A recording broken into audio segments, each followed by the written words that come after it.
अस्सलाम वालेकुम नाज़रीन। ड्रामा सीरियल बेकावे की नेक्स्ट एपिसोड में आप देखेंगे बिलाखिर सबने अपना अंजाम देख ही लिया। सिद्रा जिसे शोहर ने धोखा दिया और तलाक भी, वो तो अपने गम से बाहर नहीं आ रही, तो इधर जुबैर जो मरते मरते बचा है, मगर उसकी जिंदगी में तो एक तूफान ही आ गया। ठीक से देख भी नहीं सकता और अब चल भी नहीं सकता। यूं ही जुबैर को घर वापस ले आते हैं तो अब उसे सितारा की हकीकत भी बताई जाती है, क्योंकि जुबैर को लगता है कि ये सितारा बेवफा है। उसे इस हालत के बारे में पता चला होगा तो वो आई नहीं, मगर अब बहन तो आईना दिखाती है। सितारा बेवफा नहीं बल्कि कातला भी है। तुम्हारी जान लेने की कोशिश की उसने ही तुम्हें जहर दिया। वो और जहांगीर दोनों ही घर से भाग गए हैं, हमारा सब कुछ लूट कर ले गए। पर्चा कटवाओ उस चोरनी और कातला के खिलाफ। ये सुनकर तो जैसे जुबैर के पैरों तले जमीन निकल जाती है। तो दूसरी तरफ इस तारा और जहांगीर का लूटना तो बेकार ही जाता है, क्योंकि ये लूटा हुआ माल असल में तो किसी और के हिस्से में आता है। ये तारा और जहांगीर जिस होटल में ठहरे उन्हें शक हो जाता है।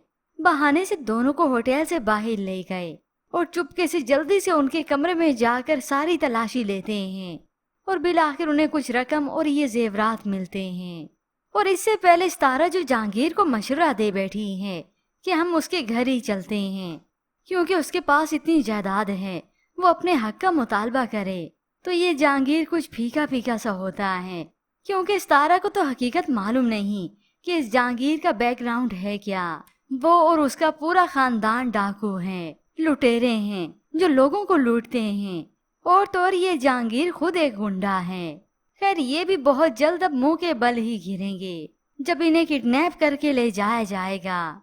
जबकि दूसरी जानिब ये जुबैर तो सोग ही मना रहा है अपनी मोहब्बत में धोखा खाने का। सितारा, मैं तो सोच भी नहीं सकता था तुम मुझे धोखा दोगी। मैंने तुम्हें कितना चाहा, कितनी मोहब्बत की तुमसे, और तुमने मुझे कत्ल करने की कोशिश की। अब यूं अकल आएगी तोकीर को और उसको सच्ची मोहब्बत भी याद आएगी, और वक्त इसे बता देगा, समझा देगा कि हाँ शायद जो कुछ मेरे साथ हुआ ठीक ही हुआ। मैंने अपनी बीवी अपनी औलाद के साथ क्या किया, ये तो इस जुबैर और इसके घर वालों को, माँ बहन को वक्त ही बताएगा, जब एक दिन ये जीनत कामयाब इन्हें नजर आएगी। क्योंकि वो तो एक बिजनेस वूमेन बन चुकी है, जिसमें ना सिर्फ खुद एतमादी आई है बल्कि अपने पैरों पर भी खड़ी हुई है। और इसकी इस खुशी का तो कोई ठिकाना ही नहीं।